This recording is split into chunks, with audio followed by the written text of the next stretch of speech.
Welcome back. Now let's go into market reports, local and international business news for today. The Lagos-Calabar Coastal Highway project is a massive undertaking that aims to improve national connectivity and facilitate transportation flexibility. The project, valued at $2 billion, is expected to be completed within 8 years with a total length of approximately 650 to 700 kilometers. The highway will pass through several states including Lagos, Ogun, Ondo, Delta, Bayelsa, Rivers, Akwa Ibom, and Cross River, connecting the western and southeastern regions. The project's significance lies in its potential to boost economic development, tourism, and trade relations. Minister of Works David Umahi recently announced that 18 billion naira has been allocated to compensate affected property owners on Section 1 of the highway. Umahi emphasized the importance of transparency, promising to reveal the true cost of the project. The project has faced criticism regarding its original routes, design, and the reclamation of land required for construction. However, the federal government assures that the project will be completed on schedule. Umahi also disclosed that several projects with contractors had been terminated due to delays in execution. He warned contractors lacking necessary equipment that their contract will be revoked. Joseph Osanipin, Director General and CEO of National Automotive Design and Development Council, NADDC, has announced plans to partner with a Moroccan firm to manufacture electric vehicles locally. This move aims to promote local production capabilities, enhance technology expertise, and reduce reliance on imported vehicles, contributing to economic growth and environmental sustainability. NADDC's initiative aligns with global effort to adopt electric mobility. The financial rewards of electric mobility can be substantial, even considering high upfront costs, as EVs are less expensive to run and maintain. Osanipin highlighted key areas of investment, including local components manufacturing, electric vehicles, EV infrastructure, and gas-powered vehicles. The partnership with the Moroccan firm E-Move Vehicles Company will focus on battery manufacturing and producing economy EVs. This collaboration is expected to create jobs and promote energy transition in mobility. The NADDC delegation visited Morocco to explore opportunities for collaboration. They met with Universe CS Steel, a firm that produces parts used by auto companies, and discussed potential exports to Morocco. By adopting electric mobility, Nigeria can reduce air pollution, lower emissions, and decrease dependence on expensive imported fossil fuels. Dangote Refinery has addressed concerns over the petrol pricing, setting the record straight on its competitive rates. Group Chief Branding and Communications Officer Anthony Chejina explained that the refinery sells petrol at 950 naira per litre to ship deliveries and 990 naira per litre for truck supplies. Chejina noted that these prices are benchmarked against international standards, ensuring high-quality products for Nigerian consumers. He emphasized that any cheaper imports are likely substandard, compromising consumer safety and vehicle longevity. Dangote Refinery's price strategy follows NNPC's lead, which set the pace by selling PMS to domestic marketers at 971 naira per litre for ship deliveries and 990 naira per litre for truck supplies. Chejina stated that Dangote Refinery has even gone lower, selling at 960 per litre for ship deliveries. Fuel marketers have claimed that imported petrol can be sold at lower rates. However, Dangote Refinery dismissed these allegations, suggesting that cheaper imports bypass regulatory checks. Chejina warned that substandard products pose significant risk to consumers and the environment. Dangote Refinery reiterated its commitment to quality and competitiveness, urging support for Nigeria's local refining sector. Citing international examples, Chejina noted that countries project domestic industries to promote job creation and economic growth. Nigerian breweries' foreign exchange losses surged 84.33% to 160.48 billion naira in Q3 2024, despite strong revenue growth. Analysts remain optimistic about the company's fundamentals. The brewers' own audited results showed a 74.9% revenue increase to 703 billion naira, but lost after tax jumped 161.39% to 149.50 billion naira due to forex losses. Managing Director of Crane Securities, Mike Eze, attributed the losses to naira devaluation affecting quoted and private companies. He forecasted stability and future growth.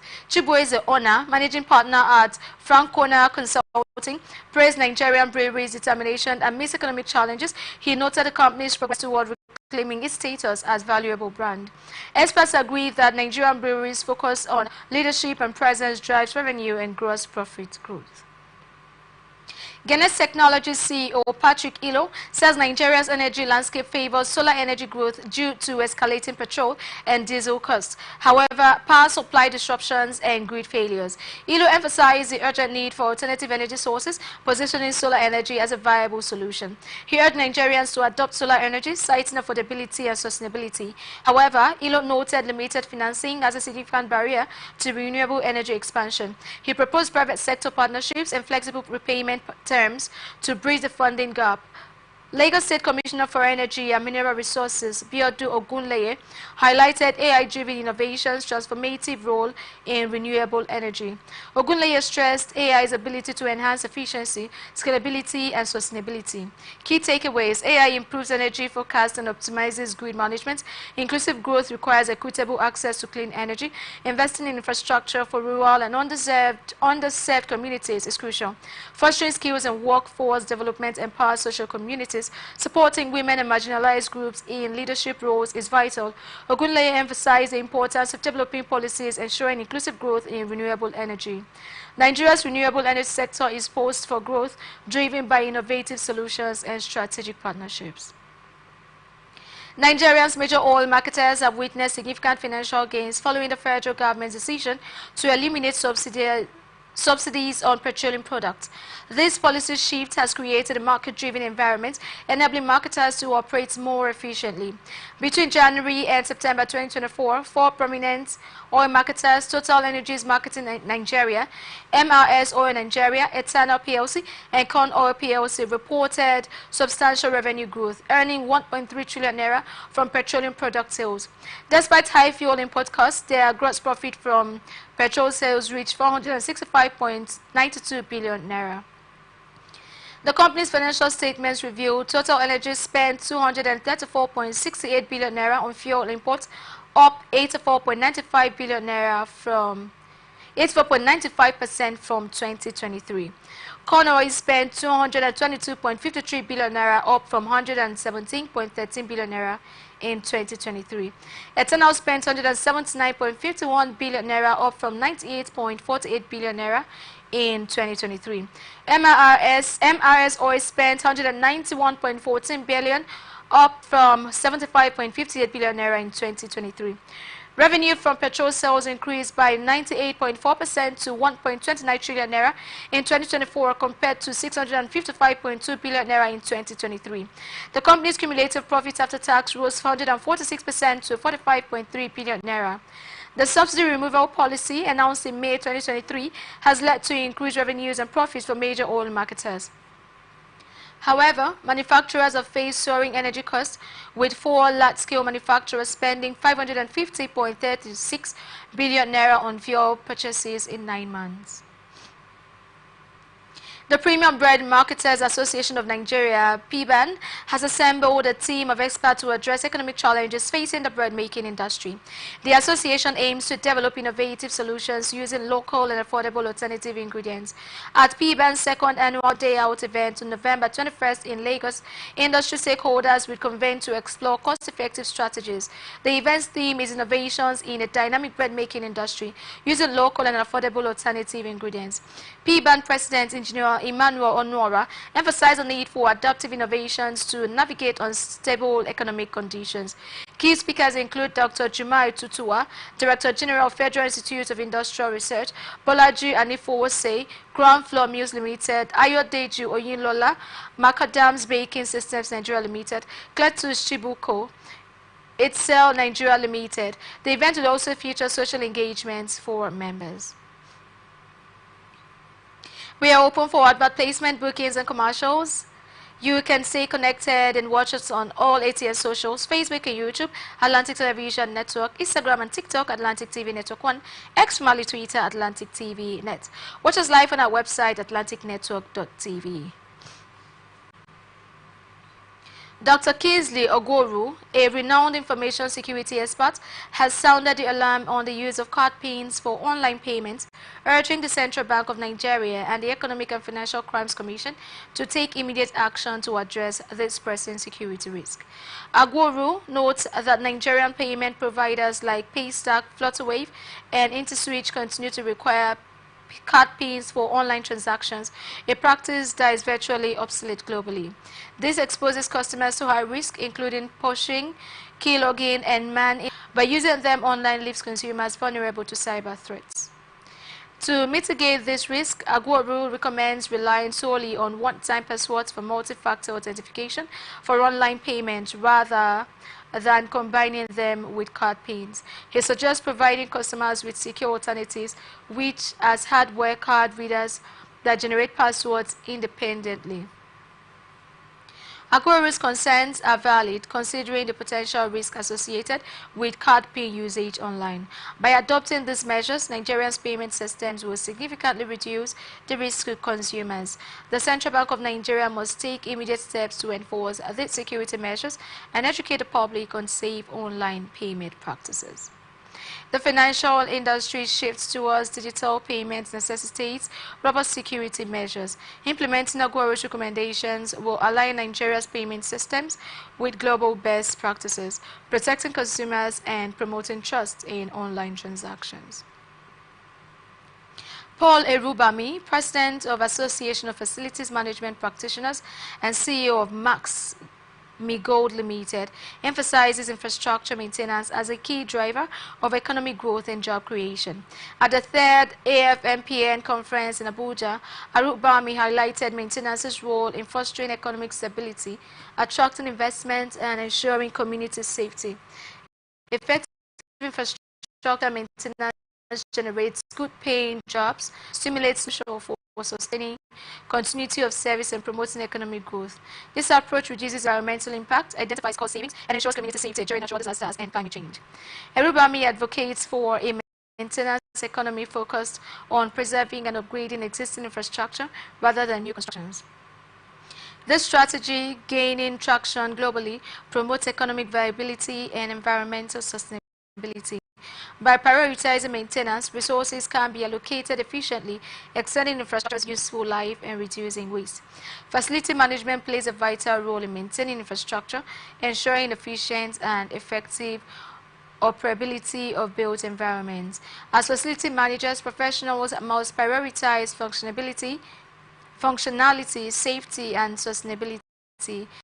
Erubami notes that this ideology is gaining momentum, affirming better maintenance, preservation, and improvement of infrastructure and built environments. To support this vision, Max Gold Limited offers a Facility Management Mastercraft Diploma program, equipping professionals with industry knowledge and technical skills. The graduation ceremony will be held at the University of Lagos on December 14th. Nigeria's hotel industry is reeling under the weight of inflation, forcing establishments to shut down operations, according to industry stakeholders. Hoteliers are urging the government to intervene and address the escalating cost of doing business. The National Bureau of Statistics recent figures reveal that inflation in the restaurant and hotel division contributed 0.40% to Nigeria's headline inflation rate of 32.70% in September. Hoteliers cite high fuel costs and erratic electricity supply as major challenges. Nigeria Hotel Association President Dr. Patrick Ayamu described the situation as unbearable. He noted that challenges began in 2020 but intensified under the current administration. Ayamu emphasized the impact of fuel price increases and inconsistent power supply. The amount distribution companies are sending to our members doesn't match the bills they are bringing, he said. We are advising those in government to consider the masses. Nigeria Hotel and Catering Institute President Benga Sumonu painted a bleak picture of the hospitality industry. Hyperinflation has affected all facets of operation, from high interest rates and rising material costs to exorbitant energy expenses, he added. Industry stakeholders are calling calling for urgent government intervention to mitigate the effects of inflation and ensure the sector's survival. The situation has left hoteliers struggling to maintain operations, with many considering closure due to unsustainable costs. Government action is crucial to prevent further damage to the hospitality industry. The downturn in the business environment worsened at the start of Q4 2024, reflecting price pressures on consumer demand and business investments. Currency pressures and high interest rates further intensified the lingering pressure on the private sector. This continues to imply that non-oil sector's growth will remain weak, although improved crude oil production relative to the prior year may compensate for this lackluster non-oil sector performance. Firms increased staffing levels slightly, extending the current sequence of job creation to 6 months. However, some companies reduced workforce numbers amidst cost pressures. The report highlighted that 3 of the 4 monitored sectors say output fall, with only the agriculture sector recording a rise. Experts predict continued challenges for Nigeria's private sector due to persistent inflationary pressures and currency weakness. Soji Oni, controller of technical at the Nigerian Insurers Association, emphasizes that low compliance with building insurances leads to significant economic losses. Oni stressed that insurance is crucial to restore these losses, highlighting the federal government's requirement for public buildings to have at least 2 insurance covers: occupiers' liability and fire and special peril cover. Effective building insurance projects against various risks, including fire, floods, storms, vandalism, and subsidence. It covers the structure, outside fixtures, and permanent fixtures and fittings. Boni urges building owners to prioritize insurance, ensuring financial stability and minimizing potential losses. In the context of Nigeria's cashless payment system, telecommunications infrastructure plays a vital role. Aminu Maida, Vice Chairman of the Nigerian Communications Commission, notes that increasing internet penetration enables advanced mobile money applications and online banking platforms. The National Broadband Plan aimed to provide reliable and high-speed internet access across Nigeria, supporting the cashless economy. Oluyinka Fayomi, Chairman of Foreign Investments Network UK, highlights the transformative potential of cashless systems, particularly for those previously excluded from financial services. Africa's mobile money market has grown significantly. Experts emphasize the importance of building insurance in protecting investment and promoting economic stability. By prioritizing insurance and leveraging digital payment systems, individuals and businesses can mitigate risk and thrive. Dr. Olufemi Akinshola, Chief Lecturer at Yaba College of Technology, revealed that reviving Okokomaiko's abandoned social insurance trust fund building will cost federal government approximately 2.03 trillion. Initially valued at 50 billion naira in 1979, concerns arise about completion. Okokomaiko's abandoned building has become building remains uncertain, with options including demolition, sale, or continued abandonment. Dr. Akinshola attributed estimated 2.03 trillion naira revival cost to evaluation using future costs. You are watching ATN Business on Atlantic Television Network. We will be back after this break.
along the lines, across the ocean, to the land beyond the mountains, through the Sahara. We bring all the sport news, live analysis, expert discussions on trending stories in politics, business, socio-economic, sports, and documentaries. So catch all the updates on the happenings around the globe. Stay focused on the fact today, only on ATN.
Welcome back to ATN Business, and Atlantic Television Network. Now to the rest of our stories. S Energies, a leading integrated energy company in Africa, will participate in the African Energy Week 2024 in Cape Town, South Africa. CEO Osa Ibehon will represent the company at this premier energy gathering. AEW 2024 brings together high-level government officials, industry leaders, and international investors to shape Africa's energy sector. Igehon will participate in key sessions, including a fireside chat on Nigeria's energy future and a panel discussion on opportunities for Nigerian independent operators. Hess Energies is committed to driving sustainable energy solutions that power Africa's growth, Igehon stated. The company reaffirms its commitment to collaboration, driving progress in Africa's energy sector. Prominent attendees include heads of state, energy ministers, global energy leaders, and executives from major international organizations. Hess Energy's involvement reflects its position as a key player in Africa's energy landscape. The company's participation demonstrates its dedication to unlocking Africa's vast energy potential and addressing global energy security challenges. Through strategic partnerships, Hess Energies aim to foster innovation and sustainable development across the continent. Hess Energies' commitment to sustainable energy solutions aligns with AEW 2024's theme, Investment in African Energies, African Growth Through Enabling Environment. The company's involvement is expected to contribute significantly to shaping Africa's energy future. Woodhull Capital, a financial services firm, has secured a $25 million loan facility from the African Export-Import Bank, Afreximbank, to support Nigerian small and medium enterprises entering export markets. The agreement was signed during Afreximbank's inaugural SME Development Workshop and Stakeholder Engagement Program in Lagos, themed Nurturing African SMEs, Bridging the Barrier to Export. Afreximbank's Executive Vice President Kanayo Awani emphasized the importance of developing SME capacity, citing 60% of SMEs struggle with access to finance. Nigeria's Minister of State for Finance, Dr. Doris Uzoka Anite, represented by Shekarau Umwa, highlighted the significance of selecting Nigeria for the workshop, given its large SME sector. Woodhull Capital's founder, Mojishola Huponuwusu, shared her firm's growth story, attributing success to Afreximbank's support. The partnership aims to bridge financial barriers and empower SMEs to thrive globally. FISERV, Budban, and Chiptol Mexican Group have caught the attention of top Wall Street analysts who see significant growth potential in these companies despite recent market fluctuations. FISERV, a financial services technology company, impressed investors with its upbeat third-quarter results, posting 17% year-over-year adjusted earnings per share growth and 15% organic revenue growth.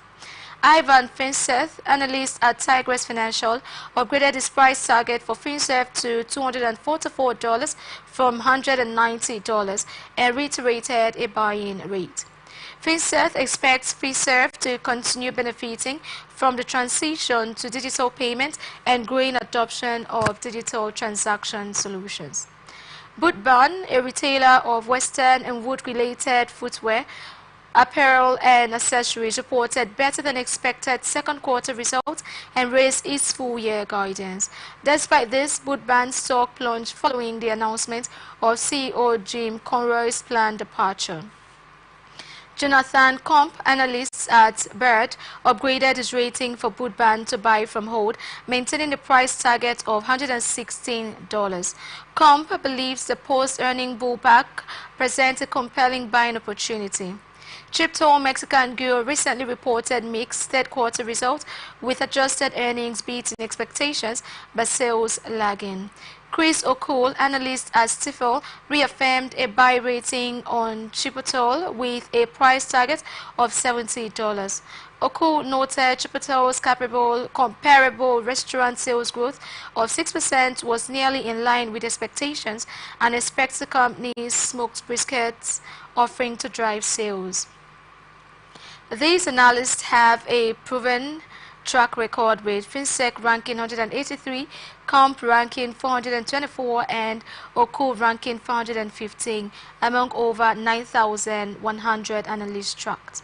Their ratings have been profitable 54% to 62% of the time, delivering average returns between 12.6% and 13.8%. Investors seeking growth opportunities may want to consider these top analyst picks. Market volatility has increased as investors await the U.S. presidential election outcome. Dow Jones Industrial Average Futures dropped 0.2% or 19 points, while S&P 500 futures and Nasdaq 100 futures also edged lower. This comes after a strong start to November, with Amazon and big tech stocks boosting the tech-heavy Nasdaq Composite and S&P 500 by 0.8 and 0.4% respectively. A divided government would likely maintain the status quo, while a sweep by either party would lead to fresh spending plans or tax overhauls. The latest Embassy News poll shows a deadlock race between former President Donald Trump and Vice President Kamala Harris, with each candidate at 48%. Historically, strong performance in election years often translates to further improvement in November and December, according to CFRA research Sam Stovall. She expects volatility in the short term but predicts a rally after the election. Investors are also bracing for the latest rate decision from the Federal Reserve. Traders are pricing in a 96% chance of a rate cut at the conclusion of the central bank's policy meeting, following a supersized 50 basis points move in September. Earnings season continues with about a fifth of S&P 500 slated to report in the coming week. Companies reporting include Supermicro Computer, Moderna, CVS Health, Qualcomm, and Wayne Resorts. The rapid growth of data centers worldwide is driving concerns about energy consumption and environmental impact. Big tech companies are exploring alternatives to power the artificial intelligence revolution, including nuclear strategy, liquid cooling, and quantum computing. The International Energy Agency predicts a surge in data center investments, primarily driven by growing digitalization and generative AI adoption. Critics urge that tech giants should acknowledge the hidden environmental cost of the AI boom across the entire supply chain. The actual environmental cost is quite hidden at the moment, says Soumya Joshi, head of division at the Stockholm Environment Institute. It is just subsidized by the fact that tech companies need to get a product and a buy-in. ABB's Giampiero Frisio suggests increasing energy efficiency through technologies like medium voltage, uninterruptible power supply, and liquid cooling. The best way to act now is to increase the energy efficiency. That's the best way because the technology is there. Major tech companies, including Microsoft, Google, and Amazon, have secured nuclear energy deals to power their AI operations. Liquid cooling technology is also gaining traction, with Schneider Electric acquiring Motivia Core for $850 million. However, experts like SEI's Joshi questions the sustainability of these solutions. These arguments are not new. They are very much in line with the sort of silver bullets tech will save us rhetoric. Quantium's Raj Hazra proposes quantum computing as a critical component in addressing AI sustainability and responsibility challenges. As wonderful as AI is, there are two challenges to it. One is, is it sustainable from a resource standpoint? The other is it responsible? The debate surrounding AI's environmental impacts continues, with tech giants facing increasing pressures to prioritize sustainability. Data center growth is expected to accelerate, driven by digitalization and AI adoption. The industry must balance innovation with environmental responsibility to mitigate the energy crisis. Investors are bracing for potential market volatility as the U.S. presidential election approaches. Historically, U.S. markets have tended to rise in election years, with average returns of 9.1% since 1950. However, this year's election is unique, with control of Congress hanging in the balance. A Republican history could lead to an extension of the 2017 tax cuts, potentially contributing to higher interest rates that may weigh on corporate profits and stock valuations. Tariffs could also interrupt progress towards curbing inflation, potentially exacerbating consumer pain from high prices. Tax cuts, tariffs, and immigration policies are key areas to watch. The extension of the 2017 Tax Cuts and Jobs Act could add about $1.6 trillion to federal deficit over the next decade. Wide-ranging trade barriers could drive a one-time jump in prices and disrupt supply chains. Radical action on the border could slow the growth of the U.S. working-age population, potentially weighing on the economy. Considering these factors, investors may want to add exposure to sectors like energy, telecoms, and utilities, and position portfolios offensively with a focus on investments that offer growth at a reasonable price. Additionally, exposure to Japan, gold, hedge funds, and investment-grade credit may also be beneficial. Investors should prioritize economic fundamentals such as corporate earnings, interest rates, and job market trends over election cycle predictions. A thoughtful long-term financial plan tailored to individual goals and risk tolerance is crucial for navigating market uncertainty. In conclusion, while the election may bring short-term market fluctuations, investors should remain focused on long-term growth and fundamentals. By doing so, they can mitigate potential risk and capitalize on opportunities in the post-election market.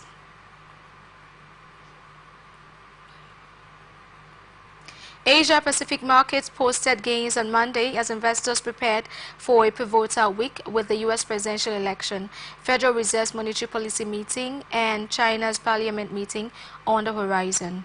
South Korea's Kospi's urged 1.83% to 2,588.97, breaking a three-day losing streak, while the Kosdaq jumped 3.43% to 754.08. Hong Kong's Hang Seng Index urged of 0.27%, and mainland China's CSI 300 rose 1.4% to 3,944.76. Australia's S&P ASX 200 closed 0.56 higher at 8,164.6, and Taiwan's weighted index gained 0.81% to 22,965.39. Investors are cautiously optimistic, awaiting the outcomes of this key event: the U.S. presidential election's impact on global markets, the Federal Reserve's monetary policy decision, and China's parliament meeting will shape the region's economic trajectory. Market analysts expect volatility in the short term but remain hopeful for long-term growth. As these events unfold, investors will be watching closely for signs of stability and potential opportunities. The Asia-Pacific region's positive start to the week sets the stage for a capital period in global markets. Japanese companies are increasingly looking to Africa for investment opportunities, with Nigeria emerging as a key gateway to the continent. At the 2024 Osaka African Business Forum, Japanese leaders highlighted Nigeria's potential, particularly its bustling commercial hub, Lagos, as an ideal starting point for Japanese ventures aiming to gain a foothold in West Africa. Japanese government agencies such as the Japanese International Cooperation Agency are also actively promoting investment in Nigeria's auto industry.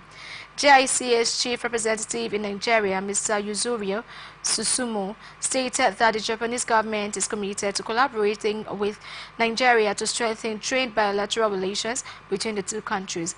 Leading Japanese companies, including Musu & Co. Limited and Sumitomo Corporation, have already established a presence in Africa, with investments in various sectors such as mining, energy, and infrastructure. These companies are leveraging their expertise and resources to support Africa's economic growth and development. In addition to these large-scale investments, Japanese firms are also providing support to African startups. Verot Keple African Ventures, a $100 million fund, has facilitated co-investment from major Japanese companies such as Toyota Tsusho Corporation, M3, and Yamaha to 15 African startups. The growing interest in Africa from Japanese companies is driven by the continent's rapid population growth